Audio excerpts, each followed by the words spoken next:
Hello dear student.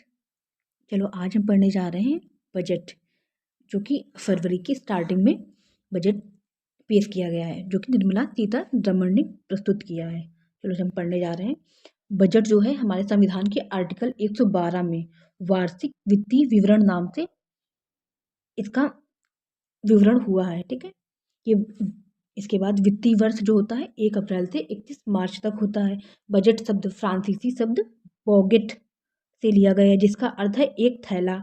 इसके बाद प्राप्ति आय और व्यय का विवरण आर्टिकल 111 में दिया गया है। ठीक है, इसके बाद हम पढ़ने जा रहे हैं basic elements of good budget, budget के जो सामान्य मद हैं। ठीक है, तो नंबर 1 जो है भारत सरकार का संचित निधि में लगे व्यय, संचित निधि के लिए अन्य व्ययों की अपेक्षित राशि। हाँ, इसके बाद है केंद्रीय वित्त मंत्री निर्मला सीतारमण जी ने 5वीं बार 1 फरवरी 2023 को 11 बजे आम बजट 2023-24 प्रस्तुत किया है। भारत के इतिहास में पहला बजट कब पेश किया गया था? 7 अप्रैल 1960 ईस्वी में। भारत के इतिहास में पहला बजट जो है 7 अप्रैल 1960 ईस्वी में पेश किया गया था। आज़ाद भारत का पहला केंद्रीय बजट किसने प्रस्तुत किया था? R.K. शर्मुखम सेट्ठी जी ने 26 नवंबर 1947 ईस्वी में। ये स्वतंत्र भारत का पहला बजट है। 26 नवंबर 1947 R.K. शर्मुखम सेट्ठी जी ने। इसके बाद भारत के इतिहास में पहला बजट कब हुआ? 7 अप्रैल 1960 ईस्वी में भारत में। ठीक है, इसके बाद भारत का सबसे लंबा बजट पढ़ने का रिकॉर्ड जो है निर्मला सीतारमण जी के पास है। इसके बाद वो वित्त मंत्री जिन्होंने सर्विस टैक्स का सूत्रपात स्थापित किया है मनमोहन सिंह, जो 1994 ईस्वी में हमारे यहाँ के मुख्यमंत्री जी थे। इन्होंने 1994 में वित्त मंत्री रहे हैं। इन्होंने सर्विस टैक्स पहली बार पेश किया था मनमोहन सिंह। बजट के प्रकार जो है आम बजट है, तिब्तान बजट, शून्य आधारित बजट, परिणामोन्मुख बजट, जेंडर बजट। हम भारतीय संविधान में बजट शब्द का कोई उल्लेख नहीं है। बजट की जगह पे संविधान में वार्षिक वित्तीय विवरण शब्द का प्रयोग किया गया आर्टिकल 112 में। बजट का हिंदी संस्करण प्रथम बार 1955 से 1956 ईस्वी में हुआ था, CD देशमुख के टाइम पे। इस टाइम पे वित्त मंत्री कौन थे? CD देशमुख। हिंदी में हुआ था पहली बार बजट 1955 और 56 में। सर्वाधिक बार बजट प्रस्तुत करने का रिकॉर्ड भारत के पूर्व मुख्यमंत्री मोरारजी देसाई जी के पास है। 1967 और 69 में कुल 10 बार इन्होंने बजट प्रस्तुत किया है। इसके बाद भारत का ब्लैक बजट कब का है? 1973 और 74 का बजट जो है इसको ब्लैक बजट के नाम से जानते हैं।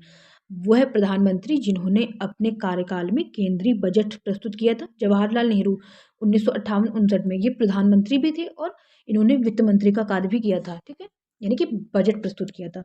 वो वित्त मंत्री जिन्होंने अपने कार्यकाल में केंद्रीय बजट नहीं प्रस्तुत किया, KC नियोगी और HC बहुगुणा, ये वित्त मंत्री तो रहे हैं लेकिन इन्होंने अपना बजट जो है प्रस्तुत नहीं किया, KC नियोगी जी और HC बहुगुणा जी।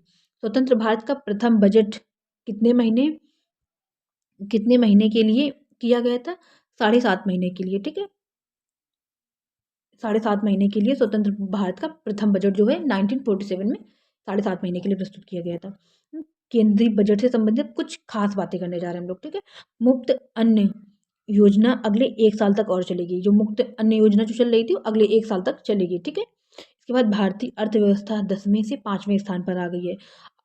इससे पहले हमारे यहाँ की जो अर्थव्यवस्था थी वो 10वें नंबर पे थी। अब किस नंबर पे आ गई? 5वें नंबर पे। इंग्लैंड को पीछे कर दिया है। पहले 5वें नंबर पे इंग्लैंड था। ठीक है, इसके बाद मुफ्त अनाज पर 2 लाख करोड़ से अधिक बजट।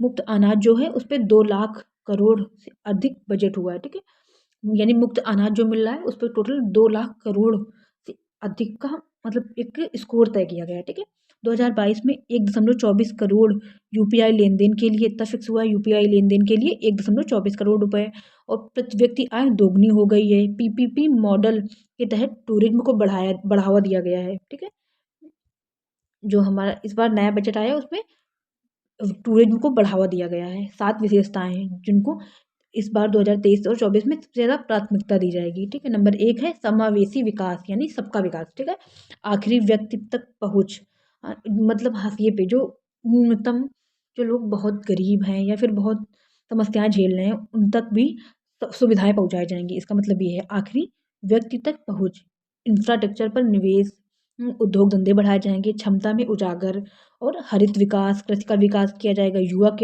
पे भी काम किया जाएगा, युवा के रोजगार पे, वित्तीय क्षेत्र पे। ये जो है 7 हैं, ये मेन जो इन चीज़ों पे इस वित्तीय वर्ष पे ज़्यादा फोकस किया जाएगा। ठीक है, चलो फिर अब हम पढ़ने जा रहे हैं। इसके बाद 157 मेडिकल कॉलेज में 140 नर्सिंग होम बनेंगे। हाँ, इस बार का वित्तीय विवरण में 157 मेडिकल कॉलेज की स्थापना होगी, 140 नर्सिंग होम की। मेडिकल कॉलेज के लिए लैब की व्यवस्था की जाएगी, मोटे अनाज को बढ़ावा दिया जाएगा, 2047 तक एनीमिया रोग खत्म किया जाएगा और में मेन होल में इंसान नहीं उतरेंगे। प्रधानमंत्री विश्वकर्मा कौशल सम्मान शुरू किया जाएगा। इसके बाद है कृषि क्षेत्र में 20 लाख करोड़ का लक्ष्य है। कृषि में जो 20 लाख करोड़ रुपए बजट से फिक्स हुए हैं, इतना कृषि में इन्वेस्ट किया जाएगा। इसके बाद बच्चों और युवाओं के लिए डिजिटल लाइब्रेरी की व्यवस्था की जाएगी। वैश्विक मंदी के बावजूद 7% ग्रोथ रेट रही है। ठीक है, मत्स्य पालन के लिए 6,000 करोड़ रुपए फिक्स किए गए हैं। कृषि क्षेत्र में 20 लाख करोड़ रुपए, 740 एकलव्य मॉडल स्कूल आदिवासियों के लिए बनाए जाएंगे। 740 एकलव्य मॉडल स्कूल आदिवासियों के लिए। पूंजीगत निवेश का लक्ष्य 10 लाख करोड़ है। पूंजीगत निवेश का लक्ष्य 10 लाख करोड़। इसके बाद प्रधानमंत्री आवास योजना में 79,000 करोड़ रुपए खर्च किए जाएंगे और रेलवे की नई योजनाओं के लिए 75,000 करोड़ रुपए। रेलवे पर खर्च 2.4 लाख करोड़, 2014 के मुकाबले ये 9 गुना ज़्यादा है। रेलवे में 100 नई योजनाएं आरंभ की जाएंगी। कृषि क्रेडिट कार्ड के लिए 20 लाख करोड़ रुपए दिए जाएंगे। ट्राइबल मिशन जो है 15,000 करोड़ ट्राइबल मिशन के लिए फिक्स किए गए हैं और क्लीन प्लांट प्रोग्राम में 2,200 करोड़ रुपए। EPFO सदस्यों की संख्या 27 करोड़ रुपए हुई है। ठीक है, 50 नए एयरपोर्ट व हेलीपैड का निर्माण किया जाएगा। 7400 करोड़ की डिजिटल पेमेंट हुए हैं। शहरी विकास के लिए 10,000 करोड़ रुपए और 5G सर्विस के लिए 100 रिसर्च लैब बनाए जाएंगे। हाइड्रोजन मिशन के लिए 19,700 करोड़ रुपए हाइड्रोजन मिशन के लिए फिक्स किए गए हैं। इसके बाद ई कोर्ट के लिए 97,000 करोड़, गोवर्धन योजना के लिए 10,000 crore, waste to wealth plan के लिए 500 और पहचान पत्र की तौर पर पैन कार्ड मान्य होगा। हरित विकास पर जोर दिया जाएगा। जेल में बंद गरीब कैदियों की जमानत में मदद की जाएगी। एकलव्य स्कूल में 38,800 शिक्षक बहाली किए जाएंगे। इसके बाद राष्ट्रीय डाटा नीति लाई जाएगी।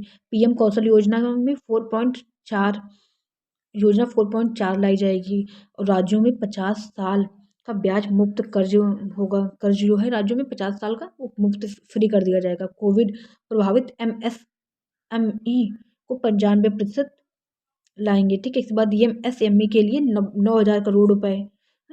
इसके बाद देखो अपना देश स्लोगन